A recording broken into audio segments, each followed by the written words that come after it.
बिस्मिल्लाहिर्रहमानिर्रहीम अस्सलाम वालेकुम। मेरा नाम प्रोफेसर साजिद रियाज है और आज हम जो है वो माइक्रोसॉफ्ट एक्सेल के कोर्स का जो है सेकंड लेसन जो है उसका हम स्टार्ट करेंगे और सेकंड लेसन के अंदर हम देखेंगे कि एक न्यू जो है वर्कबुक जो है या न्यू जो है एक्सेल की फाइल हम किस तरह से क्रिएट कर सकते हैं।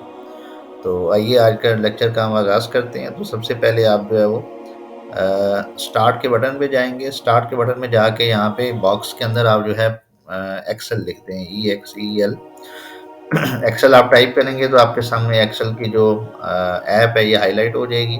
आप इसको क्लिक करें और क्लिक करने के बाद यहाँ पे आपके पास जो है एक ब्लैंक डॉक्यूमेंट की ऑप्शन होती है। ब्लैंक डॉक्यूमेंट को जो ही आप क्लिक करेंगे तो इस तरह से आपकी एक न्यू फाइल क्रिएट हो जाएगी। और अगर आप ये ऊपर देखें तो ये इसका जो बाय डिफ़ॉल्ट नेम है बुक 1 के नाम से आ रहा है। तो अगर आप इसको सेव करेंगे तो आप इसका नेम चेंज भी कर सकते हैं। तो बेसिकली एक्सेल की जो एक फाइल होती है उसको जो हम वर्कबुक का नाम देते हैं और इसके अंदर जो है इस तरह से अभी ये बॉटम के ऊपर देखें तो शीट 1 हमारे पास आ रही है। तो इस तरह से और भी आप काफ़ी सारी शीट्स जो हैं इसके अंदर ऐड कर सकते हैं। फॉर एग्जांपल ये आपके पास शीट 1 है, ये शीट 2 है और इसी तरह ये शीट 3 है। तो मल्टीपल शीट्स आप इसके थ्रू जो है वो ऐड कर सकते हैं। फॉर एग्जांपल एक शीट के अंदर आप जो है एक क्लास का डेटा रख लें और दूसरी शीट के अंदर आप दूसरी क्लास का डेटा रख लें।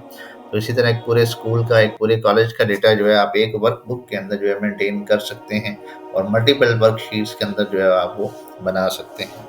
अब हम देखते हैं कि फाइल मेन्यू के अंदर जो है हमारे पास कौन-कौन सी ऑप्शन होती हैं। तो फाइल मेन्यू के अंदर आपके पास सबसे पहले ये होम का बटन है। होम के बटन के अगेंस्ट आपके पास ये ब्लैंक वर्कबुक आ जाती है और कुछ जो है इस तरह के वेलकम टू एक्सेल है। ये बेसिकली टूर होता है कि आपको जो है वो कुछ नेसेसरी इन्फॉर्मेशन प्रोवाइड करता है। फिर से ड्रॉप डाउन ट्यूटोरियल है और फार्मूला ट्यूटोरियल है। ये बेसिकली कुछ आपके पास हेल्प फाइल्स हैं जिसके थ्रू आप ड्रॉप डाउन ट्यूटोरियल बेसिकली जो आपको थोड़ा-सा हेल्प करेगा कि जो है ना आप एक्सेल को किस तरह से यूज़ कर सकते हैं। इसी तरह से फिर आप जो है इसमें फार्मूलाज़ कैसे एंटर कर सकते हैं, उस हवाले से जो है आपके लिए कुछ थोड़ी-सी इन्फॉर्मेशन वहाँ दी हुई है।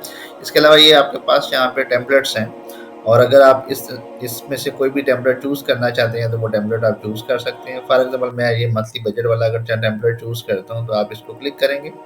जो ही आप इसको क्लिक करेंगे तो आपके पास जो है ये टेम्पलेट जो है वो लोड हो जाता है। तो आप क्रिएट को क्लिक करें तो आपका ये टेम्पलेट जो है वो बेसिकली ये फाइल जो है आपकी क्रिएट होगी। अब आप इसके अंदर जो है सिंपली अपना जो है डेटा पुट करेंगे और आपकी जो है ना ये फाइल तैयार हो जाएगी। तो इस तरह से जो है आप कोई भी टेम्पलेट के थ्रू भी जो है कोई फाइल जो है वो तैयार कर सकते हैं या बना सकते हैं। अच्छा, इसके अलावा हमारे पास तो ये आपके पास एक मेथड हो गया टेम्पलेट के थ्रू, दूसरा हो गया आपका ब्लैंक वर्कबुक के थ्रू। तो ज़्यादातर हम जो है ब्लैंक वर्कबुक जो है उसके थ्रू ही बनाते हैं।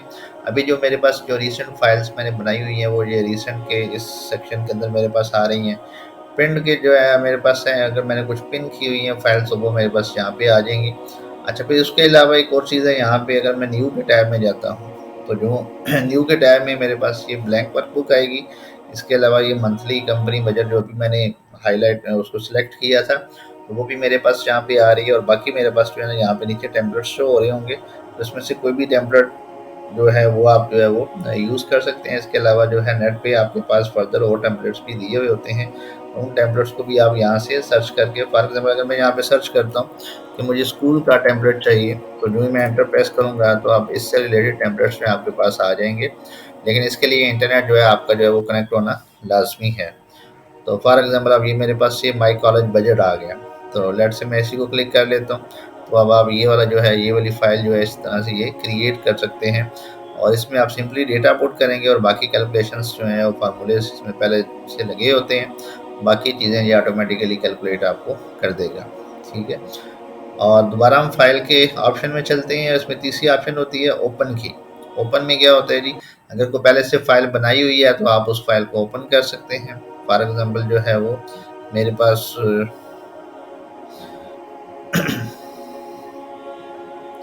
ये लेट्स से कि कोई भी फ़ाइल जो है एडमिशन्स की फ़ाइल है। अच्छा, ये एडमिशन की फ़ाइल शायद डिलीट हो चुकी है और ये भी ओपन नहीं हो रही। तो इस तरह से आप किसी भी फ़ाइल को जो है यहाँ से ओपन कर सकते हैं जो भी आपके पास डिस्प्ले हो रही होती है। और लेट्स से कि ये मेरे पास रिज़ल्ट है। तो अब ये इस तरह से रिज़ल्ट फ़ाइल है और ये रिज़ल्ट फ़ाइल आप डिस्प्ले करा सकते हैं। तो इस तरह से और कोई भी फ़ाइल जो है वो आप यहाँ से, अगर आपने पहले से वो फ़ाइल क्रिएट की हुई है तो उसको आप ओपन कर सकते हैं। फिर इसके अलावा आपके पास एक ब्राउज़ की ऑप्शन होती है। अगर यहाँ पे वो फ़ाइल आपके पास अवेलेबल नहीं है तो आप फ़ोल्डर्स में चले जाएँ और ये यहाँ पे देखिए वर्क बुक्स की ऑप्शन आ रही है कि वर्क बुक्स बेसिकली जो आपने फाइल्स बनाई हुई है वो आ रही है। और दूसरे नंबर पे आपके पास फोल्डर्स की ऑप्शन है, इसमें जो है आपने रिसेंट फोल्डर्स हैं वो भी आपके यहाँ पे आ रहे होते हैं। इसके अलावा यहाँ पे एक ऑप्शन है ब्राउज़ की। ब्राउज़ में जाएँगे तो आप अपने कंप्यूटर से किसी और लोकेशन से भी जाके फ़ाइल को ओपन कर सकते हैं। फिर इसके अलावा ऐड अ प्लेस, इसको भी छोड़ दें। दिस पीसी जो है इस पे जाएँगे तो दिस पीसी के ऊपर जो है आपके पास जो है वो फ़ोल्डर्स जो हैं वो आपके पास बेसिकली आ जाते हैं, उनको भी एक्सेस करके आप फ़ाइल ओपन कर सकते हैं। वन ड्राइव की ऑप्शन आ रही होती है, अगर आपने यहाँ से लॉगिन किया हुआ होगा तो वन ड्राइव के ऊपर जो है आपके डॉक्यूमेंट स्टोर हैं वो आपको जहाँ पे विजिबल हो जाते हैं। अभी ये मेरे पास फ़ोल्डर्स आ रहे हैं इसी तरह से। और बाकी जो है रिसेंट का टैब जो है, अगर आप इसको क्लिक करेंगे बटन को तो फिर उसके अगेंस्ट ऑप्शन आ जाएंगे। तो ये एक बेसिकली एक सिंपल मेथड है जिसके थ्रू आप एक नई जो है वर्कबुक बना सकते हैं। तो अभी हम जो है वो दोबारा इसको देख लेते हैं कि किस तरह से जो है वो एक नई वर्कबुक बनती है। फॉर एग्जांपल इसके अंदर आप कभी डेटा लिख सकते हैं। लेट्स से मैं यहाँ पे लिखता हूँ कि माइक्रोसॉफ्ट एक्सेल, और अब यहाँ पे मैं यहाँ से कॉर्नर्स में आप इसको क्लिक करेंगे तो ये सारी वर्कशीट आपकी सिलेक्ट हो जाती है। यहाँ से आप इसका थोड़ा सा फ़ॉन्ट इंक्रीज कर लें। तो अब यहाँ पे जाके तो मैं फॉर एग्जांपल मैं कहता हूँ सीरियल नंबर के बाद मैं नेम देता हूँ, और उसके बाद में क्लास, और उसके बाद जो है लेट्स से मैं लिखता हूँ जी सेक्शन, आगे मैं फ़ोन नंबर दे देता हूँ। अब मेरे पास कॉलम्स जो हैं इसकी विड्थ कम है तो आप यहाँ से कॉलम की विड्थ को इंक्रीज कर सकते हैं। ठीक है, फिर इसी तरह से यहाँ से आप इसको इंक्रीज कर लें, यहाँ से इस विड्थ को इंक्रीज कर लें, इस विड्थ को भी आप यहाँ से चेंज कर सकते हैं। तो ये एक बड़ा आसान मेथड है जिसके थ्रू आप एक नई वर्कबुक बना सकते हैं। अब आप इसको जो है ना शिफ्ट के साथ जो है एरो की के साथ सिलेक्ट कर लें, और फिर उसके बाद आप कंट्रोल बी प्रेस करें, उसको बोल्ड कर दिया। यहाँ से आप इसका बैकग्राउंड कलर लगा सकते हैं। ठीक है, और अगर आप इसको जो है क्लिक करेंगे ये हाईलाइट हो जाएगा। इसको जो है फर्दर आप इंक्रीज कर सकते हैं इसका फ़ॉन्ट। तो अब ये इस तरह से आप जो है कोई भी अपना डेटा एंटर कर सकते हैं। लेट्स से कि मैं सीरियल नंबर 1 एंटर करता हूँ, नेम में कहता हूँ जी कि अहमद है, अहमद अली नेम है, और क्लास उसकी फॉर एग्जांपल फर्स्ट ईयर है, और सेक्शन उसका जो है वो I1 ए है, और लेट्स से फ़ोन नंबर में कहता हूँ कि 031090554847। तो ये इस तरह से आप जो है, अच्छा अभी देखें ये इसकी विड्थ जो है आप यहाँ से इंक्रीज कर सकते हैं। तो इस तरह से बाकी डेटा आप इसके अंदर एंटर कर सकते हैं। तो आपकी ये जो है एक वर्कशीट बन जाएगी या वर्कबुक बन जाएगी।